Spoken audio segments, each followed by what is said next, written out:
this is my MP3 player, and it has, I'm playing it through this speaker right now. So you can see the song name over there, and when you press this button, not that button, this button, the song pauses. And you press that again, and it starts playing. Then you can press this button, and it skips to the next song, or it should.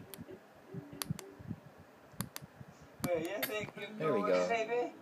And then the name changes.